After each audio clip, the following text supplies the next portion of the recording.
What's going on, everyone? Welcome back to the BookMine Academy. In this video, we're going to show you what we've been seeing in terms of how you can become buy box eligible if you're not buy box eligible. We'll talk about what buy box eligibility means, why it's important, and of course, I'm joined with my good friend Victor Gagos. What's going on, man? Hey, Joji, how's it going? Yeah, the buy box is really important. Most of the sales happen from there, so it's important to understand how to get the buy box, when you have the buy box, and even if you're buy box eligible. So, great video, and I'm happy to bring it to you guys.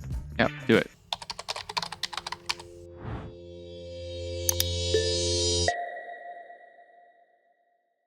All right, so we're over here on the BookMine app, and let's say you come across a book that you're considering flipping. You go ahead and you take a look at the Amazon listing here. First thing we want to do is identify if the book has a buy box, or just even define what a buy box is. So interestingly, Victor, this first book that we looked at, does it even have a buy box? No, it doesn't. So, how you can tell if there's a buy box, basically on the right-hand side, there is a buy now button, and this book does not have that. So, let's see if we can find another one. Maybe we can look at this one here and see if this has it. Actually, I'll go ahead and look at the Amazon listing to go and figure this out. Okay, so does this one have a buy box? Yeah, it does. So it has that buy now button, and that's the buy box, right? And right underneath that, that's the use buy box. So somebody has the use buy box at $16.67. Right. And so here's the add a cart button. Why is it so important for someone to win the buy box? Because most users don't even know past this point that they could look at other sellers. So most people will click on whoever is on that main page and then think that that's the only offer, and then click add to cart and buy the book. So majority of sales happen at the buy box level. Yep. So thinking about this from the customer viewpoint, someone's going to go,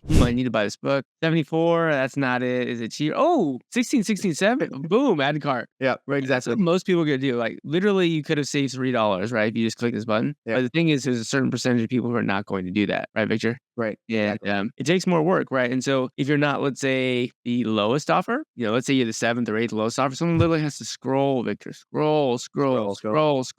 Like if you're 4 Seasons Media, like they had to scroll a long way just to find you. What you guys need to understand is that the more friction there is, the more unlikely that thing is to happen. So the reason why the buy box is so amazing is because it offers as little friction as possible. You need the book, good, add a cart, boom, you're done. That's it, right, Victor? Right. So becoming it's on the front page. So yeah, it's on the front page. So becoming buy box eligible is really important. So let's just first talk about how you would figure out if you are buy box eligible. I think that's really important. So I'm going to come over here to my Amazon Seller Central account, and to figure out buy box eligibility, I'm just going to click the top 3 buttons up there, and I'm going to go so I'm going to come down here to where I see inventory, and I'm going to go to manage inventory like this. And once I'm there on manage inventory, the first thing that you're going to want to do is check your active stock. So you're going to go and click active to see what's in stock for you right now. And then I currently have one of my columns here that says featured offer eligible. And so what does that mean if that column says yes, Victor? So either we'll say yes or no. And so if it says yes, basically all those active books are eligible. If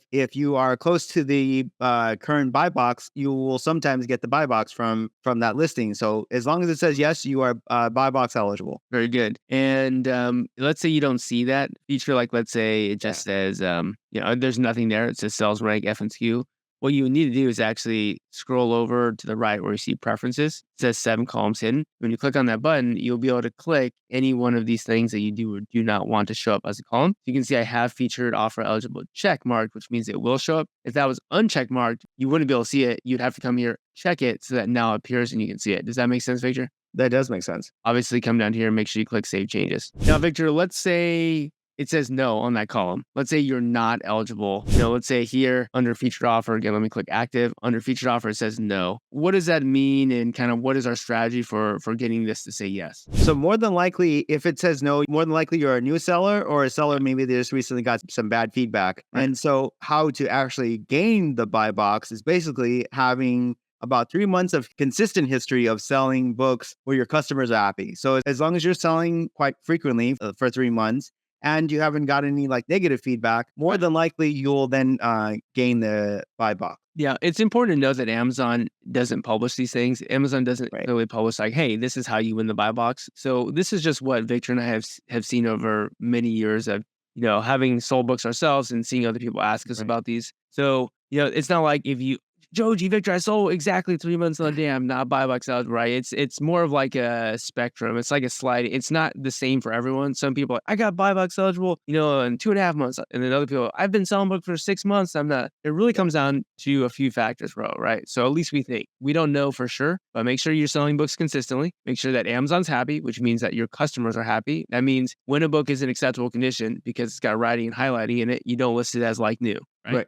I mean, just like obvious things. And then also you want to make sure your feedback is good, which obviously doing things like listing acceptable condition books in acceptable condition or listing good condition books in good condition, right? And making sure that you are representing what you are selling to the marketplace accurately and you're not doing sketchy stuff. Like that's how you're going to get positive reviews over time. Now, how would we even check to see what your reviews would be? You know how to do that? Yeah. So, I mean, good point. A lot of people ask me, hey, Victor, I am trying to get the just launched out of my account. How do I do that? And also, you can check your feedback, basically going in and finding your name listed in here on the right side, finding your store name and seeing if you have any feedback at all. If it says just launched, that means you don't have feedback yet. Yep. And just like that seller right there is a new seller, has not gotten feedback yet. Yeah. And I don't know, it's kind of changed over time, but I'd say most people get less than 1% feedback. Would you agree with me there? Absolutely. Yeah. So think about that. You guys got to put it in perspective. I get less than 1% feedback, which means if I sell 100 books successfully, I will maybe get one review. I mean, that's insane. So if you sell 1,000 books,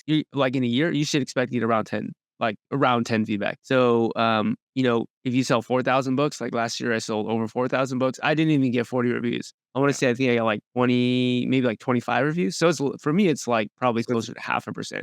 Yeah. And that's what it's been hovering around now lately, about 0.5 to 1%. Yep. So what's interesting here is it kind of evolves over time how Amazon says you're a new seller or just launched. It used to say just launched. Maybe it says new seller. But again, this person here, Bookworming, you can see that they don't have feedback in the same way that other people do. So this person, in order to become buy box eligible, is going to just try to make as many successful sales as they can and make sure that they're, representing their books correctly and that people are not mad with them.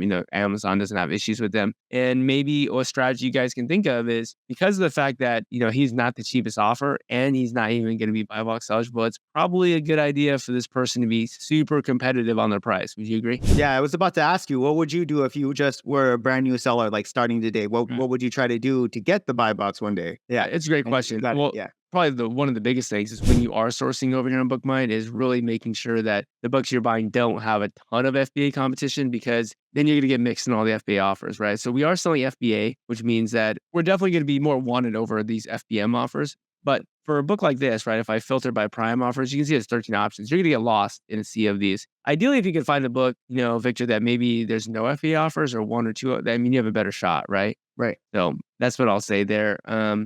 Just words of encouragement, guys, is everyone had to start from zero, right? No doubt it's become harder over time. There's more sellers, but everyone that we've seen, Victor, that is, hungry and is willing to commit to this, it does get buy box eligible. So it does happen. It's just going to be a process. It's going to take time. So like we mentioned, just, make sure that you're following terms of service of Amazon, that you're representing your books in a good way. Make sure that you're probably buying books that don't have a ton of FBA competition, and it's going to happen eventually, right? Any other things that you want to add there? I would just stay consistent, right? Stay consistent. Yep. Yeah. Every day, make sure you buy some books, make sure you're sending those books in, and, offer good customer service. And with sooner than you know, you'll gain the buy box and you'll be out there, selling a ton more books than you were previously. So you'll get there. Yeah. Really quick, something that's also really important over on Amazon Seller Central, what you're also going to want to do is be able to check your reviews. So we mentioned trying to just get a review is really important, but also looking at your reviews is important. The way that you can do that is you can come up here at the top left, and then you can scroll all the way down to where you see customers, and then you can go and click Feedback Manager. Now, there's also a little option here to bookmark the page on the top or your Amazon Seller Central. So I do that so that I don't have to do this every time. So you can actually see Feedback Manager shows up right there. So I can click Feedback Manager and I can look at my own feedback here. The reason why I bring this up, Victor, is that what's going to happen sometimes. Like you rarely get reviews. Like for me, it's like 0.5%. Yeah. So when you get a review, who's more likely to leave a review? Someone who's angry or someone who's happy? Unfortunately, it's mostly the people who are frustrated, right? They're the ones who want to go and write that feel like they've been cheated or some reason that they didn't get what they thought they were promised. So Right. they'll come in and say something was wrong with the service of that book. Right. So something that you're going to want to do is check your feedback every day. And the reason why I would say every day, Victor, is that if you get a negative review, especially in the beginning, that's going to hurt you a lot. Right. So you want to make sure that you can get that crossed out as long as it was against Amazon's terms of service. So essentially what you could do is you can click this little drop down and you can say, request removal. And essentially you'd want to do that anytime there's a reason why someone has left you a bad review, and it's definitely Amazon's fault. So, for example, this book was due yesterday, so I tracked the package and it's somewhere in Connecticut. It says it may not arrive till. Is that my fault, Victor? No, it's definitely not your fault because Amazon's in charge of customer service as far as that package getting to the customer. And Right. at this particular point, this customer is mad because it didn't get to them in time, and that Right. is on Amazon. Right. So it'll be struck out here, but the good thing is that this no longer is going to negatively impact my feedback. Get back. So Right. that's a good sign. If you just leave it on there, you're shooting yourself in the foot because I Right. see new sellers do this all the time. Like, I got bad feedback, and then they do nothing, and it's because they didn't know, right? Right. And if you didn't know that you can get it removed a lot of the times, again, if it actually does violate terms of service, then and it's making it even harder for you, right? Because it's going to negatively impact the score here. So, look at this picture. Last 367. So, you know what I mean? Yeah. Last year, I've sold over 4,000 books, and I've got 27 reviews. Yeah. That's how it goes. How it It goes. is on Far and Amazon. few between. Yeah. They're far and few between. So we really hope that this video helps you guys out. Now, Victor, is there anything else you want to say about buy box eligibility, about just words of encouragement, before we head I- out? Just kind of repeating what I said. Stay consistent, and you'll get there. We were all there at one point, and soon enough you'll get buy box eligible, and we'll be selling way more books than you are when you first started. So Yep. And so many people, when they get buy box eligible, they probably run out the door, start screaming, yeah, they do. and it looks like they won the lottery or something. So Yeah. it definitely, you'll see boosts in sales when you get buy box eligible because now you have the opportunity to be a feature offer and there's less friction. People will often just click your book and just buy it. So it's an amazing feeling to get buy box eligible. Stay consistent. You guys will get there. And we'll see you guys on the next BookMine Academy video. Talk to you guys later.